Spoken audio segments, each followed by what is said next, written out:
Hello students, I'm Dr. Anshu Sarna. Welcome back to my channel Anushka Classes.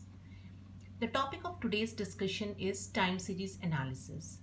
Students, ये बहुत ही important topic है from examination point of view as well as it is also a very scoring topic. Scoring topic क्यों है? क्योंकि generally इस पर जो question आते हैं वो इतने टफ नहीं होते, सिंपली आपको डेटा दिया हुआ होता है और अगर आपको फॉर्मूला याद है तो आपने डायरेक्ट फॉर्मूले को लगाना है और क्वेश्चन को सॉल्व करना है.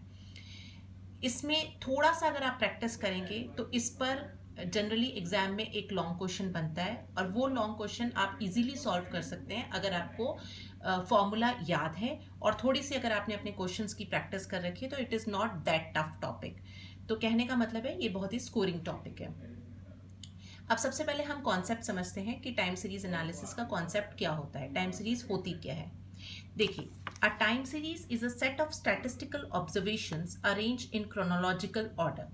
देखिए, टाइम सीरीज का मतलब, क्रोनोलॉजिकल ऑर्डर का मतलब क्या हुआ कि जो भी डेटा हमने लिया है अगर वो डेटा हम सीक्वेंस में लेते हैं और उस डेटा की स्टडी करते हैं तो उस डेटा को हम, उस जो प्रोसेस है जो डेटा को जनरेट कर रहा है उसे हम टाइम सीरीज एनालिसिस कहते हैं. तो बेसिकली टाइम सीरीज एनालिसिस का गोल क्या होता है कि ये बताता है कि कैसे हम डेटा को जनरेट कर, क्या कौन सा प्रोसेस है जो डेटा को जनरेट कर रहा है और उसके बाद हम उस डेटा की हेल्प से कैसे फोरकास्ट कर सकते हैं फ्यूचर को. तो ये बेसिकली गोल होता है टाइम सीरीज एनालिसिस का.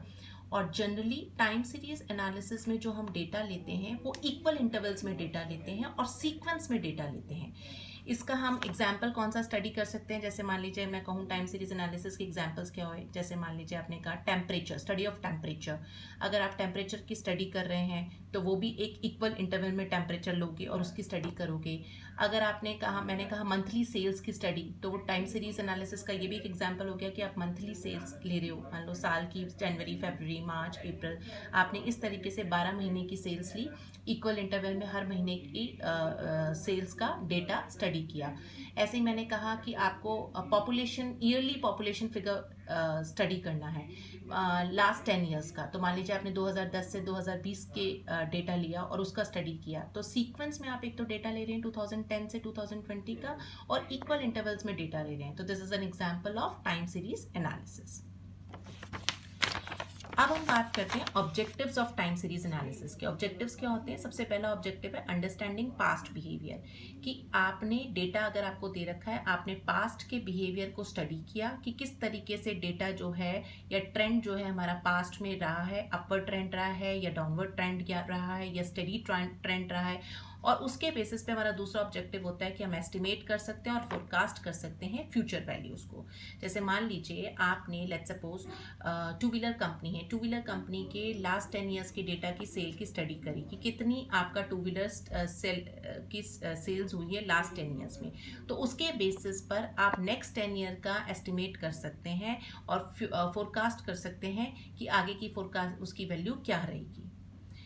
Now next is components और characteristics movements in a time series. देखिए स्टूडेंट्स, 4 कंपोनेंट्स होते हैं टाइम सीरीज एनालिसिस के, या टाइम सीरीज के 4 कैरेक्टरिस्टिक्स होते हैं. एक होते हैं सेक्युलर ट्रेंड, एक होता है पीरियोडिक मूवमेंट, एक होता है साइक्लिक मूवमेंट और एक होता है इर्रेगुलर मूवमेंट्स. लेकिन इसको समझने से पहले, सबसे पहले हमें ये समझना जरूरी है कि इकोनॉमिक्स में जनरली हम टाइम सीरीज को डिकम्पोज करते हैं 4 उसमें वैल्यूज़ में, T plus S plus C plus I. मतलब इसका मतलब ये हुआ कि अगर 4 कंपोनेंट्स में हम टाइम सीरीज को डिकम्पोज करते हैं, T हमारा होता है ट्रेंड, S हमारा होता है सीजनल वेरिएशन, C होता है हमारा साइक्लिकल वेरिएशन और I हमारा होता है इरेगुलर वेरिएशन. इकोनॉमिक्स के अंदर बेसिकली 2 मॉडल्स होते हैं, या आप वैसे देखें तो टाइम सीरीज एनालिसिस को स्टडी करने के 2 मॉडल्स होते हैं. एक होता है एडिटिव मॉडल और एक होता है मल्टीप्लिकेटिव मॉडल. एडिटिव मॉडल में हम क्या करते हैं, चारों जो कंपोनेंट्स हैं उनको ऐड कर देते हैं.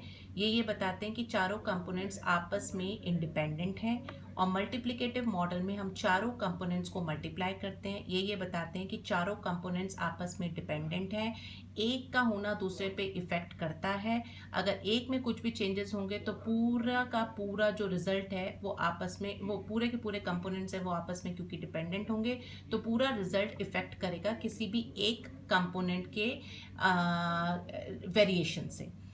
तो ये जो कंपोनेंट्स हैं, trend plus seasonal variation plus cyclic variation plus irregular variation, सबसे पहले हम इन चारों कंपोनेंट्स को समझते हैं कि ये कंपोनेंट्स होते क्या हैं। बेसिकली आपको स्टैटिस्टिक्स के पॉइंट ऑफ व्यू से आपको ये पता होना चाहिए कि टाइम सीरीज एनालिसिस में दो मॉडल्स होते हैं। एक होता है additive model, as the name suggest additive में हम प्लस करते हैं, मल्टीप्लिकेटिव मॉडल में हम मल्टीप्लाई करते हैं। एडिटिव में हम चारों कंपोनेंट्स को ऐड करते हैं, यहाँ चारों कंपोनेंट्स आपस में इंडिपेंडेंट होते हैं। मल्टीप्लिकेटिव में हम चारों कंपोनेंट्स को मल्टीप्लाई करते हैं, ये चारों कंपोनेंट्स आपस में डिपेंडेंट होते हैं। अब इन कंपोनेंट्स को हम समझते हैं। देखिए सबसे पहले है सेक्युलर ट्रेंड। ट्रेंड का मतलब जनरली स्टूडेंट्स होता है long term movement of series, ठीक है। ट्रेंड जो सेक्युलर ट्रेंड जो होता है उसका बेसिकली मतलब होता है long term movement of a series. और ट्रेंड जो होता है वो अपवर्ड भी हो सकता है, डाउनवर्ड भी हो सकता है और स्टेडी भी हो सकता है। पर जनरली जो सेक्युलर ट्रेंड होता है वो एसोसिएटेड होता है लॉन्ग टर्म मूवमेंट से। इसका हम एग्जांपल स्टडी करें सेक्युलर ट्रेंड का, तो मतलब इसका मतलब ये हो गया कि जो टाइम सीरीज एनालिसिस, जैसे मान लीजिए मैंने ग्रोथ ऑफ पॉपुलेशन कहा, तो यहाँ पर जो टाइम सीरीज है वो हमेशा अपवर्ड ट्रेंड बताएगा। मैंने कहा सेल्स ऑफ कोको कोला, तो इसमें जो टाइम सीरीज का ट्रेंड है वो जनरली इंक्रीजिंग रहेगा। मैंने कहा death rate, growth of death rate, तो बेसिकली आपका डेथ रेट जो है वो हमेशा आपका डाउनवर्ड ट्रेंड बताएगा कि डेथ्स जो हैं वो हमेशा कम हो रही हैं। मतलब कहने का मतलब है सेक्युलर ट्रेंड जो है वो हमेशा लॉन्ग टर्म मूवमेंट से एसोसिएटेड होता है। ट्रेंड जो होता है वो अपवर्ड भी हो सकता है, डाउनवर्ड भी हो सकता है और स्टेडी भी हो सकता है। पीरियोडिक मूवमेंट्स जो होते हैं वो जनरली आपके उस सीजनल वेरिएशन से एसोसिएटेड होते हैं। फॉर एग्जांपल मतलब एक सर्टेन पीरियड के लिए वो मूवमेंट्स एसोसिएटेड होते हैं। जैसे मैंने कहा sales of Coca Cola generally high होती है समर्स में as compare to winters. Sales of tea and coffee generally higher होती है in winters as compare to summers. ऐसे ही हमने कहा कि वीकेंड पे आपकी सेल्स ज़्यादा होती है क्लोथ्स की एज कम्पेयर टू वीकडेज। तो ये पीरियोडिक मूवमेंट्स जो होते हैं वो एसोसिएटेड होते हैं to a certain period. Cyclic movements जो होते हैं वो जनरली एसोसिएटेड होते हैं इकोनॉमिक साइकिल्स के साथ, कि अगर इकोनॉमी में स्लम आ रहा है, बूम आ रहा है या आपका डिप्रेशन आ रहा है, जनरली इसमें जो इकोनॉमिक साइकिल्स में वेरिएशंस होते हैं उनसे एसोसिएटेड होते हैं साइक्लिक मूवमेंट्स। और जनरली साइकिल 3 to 15 ईयर्स के बीच में वेरी करती है। और बिजनेस के अंदर जो साइक्लिक मूवमेंट्स होते हैं वो एसोसिएटेड होते हैं बिजनेस साइकिल्स के साथ। जैसे बिजनेस अगर आपका प्रोग्रेस कर रहा है या बिजनेस में रिसेशन आ गया है या बिजनेस में डिप्रेशन आ गया है या बिजनेस वापस रिकवरी मोड पर है, उसके बेसिस पर आपके साइक्लिक मूवमेंट्स एसोसिएटेड होते हैं। जैसे कहने का मतलब हुआ कि अगर आपका बिजनेस बहुत ग्रोइंग स्टेज पर है तो उस समय प्राइसेस बहुत हाई होंगे, आपका बिजनेस बहुत अच्छा फ्लरिश कर रहा होगा। उसके बाद एक स्टेज आएगी जिसमें जब बिजनेस जो है और फ्लरिश करेगा और एक्सपेंशन होगा, तो कहीं ना कहीं हो सकता है शॉर्टेज ऑफ मैन पावर हो, कहीं ना कहीं हो सकता है ट्रांसपोर्टेशन फैसिलिटीज़ की शॉर्टेज हो क्योंकि बिजनेस अब और ज़्यादा एक्सपेंड कर रहा है। तो कहीं ना कहीं उसके बाद क्या होता है, बिजनेस जो होता है उसमें डाउनफॉल शुरू होता है। डाउनफॉल शुरू होता है तो उसके बाद धीरे धीरे वो डिप्रेशन स्टेज पे जाता है। डिप्रेशन स्टेज पे जाता है तो उसके बाद इतना ज़्यादा वर्सन सिचुएशन हो जाती है कि वो काफ़ी टाइम तक वर्सन सिचुएशन में रहता है और उसके बाद उसकी रिकवरी शुरू होती है। तो साइक्लिक मूवमेंट्स जो एसोसिएटेड होते हैं बिजनेस के अंदर, साइक्लिक मूवमेंट्स एसोसिएटेड होते हैं बिजनेस साइकिल्स के साथ। इरेगुलर मूवमेंट्स का मतलब क्या हुआ कि आपका टाइम, इसमें कुछ नहीं पता होता कि आपने लेट सपोज डेटा लिया, डेटा के बेसिस पे फोरकास्टिंग कर ली कि अनदर 10 ईयर्स में इस तरीके से सेल्स रहेंगी इस पर्टिकुलर प्रोडक्ट की। पर मान लीजिए इरेगुलर मूवमेंट्स हो गए, मतलब आपका एपिडेमिक आ गया, जैसे अभी कोरोना आ गया जिसने कभी कोई चीज़ प्रिडिक्ट ही नहीं हुई थी कि ऐसा भी हो सकता है। तो जो भी हमारी फोरकास्टिंग की गई थी पिछले 2-3 साल पहले अभी तक की, वो सारी फोरकास्टिंग फेल हो गई या कोई नेचुरल कैलेमिटी आ जाती है। तो इस तरीके से इरेगुलर मूवमेंट्स हो जाते हैं। तो आपके क्या होता है कि जो बेसिकली फोरकास्टिंग होती है वो वहाँ पर काम नहीं करती।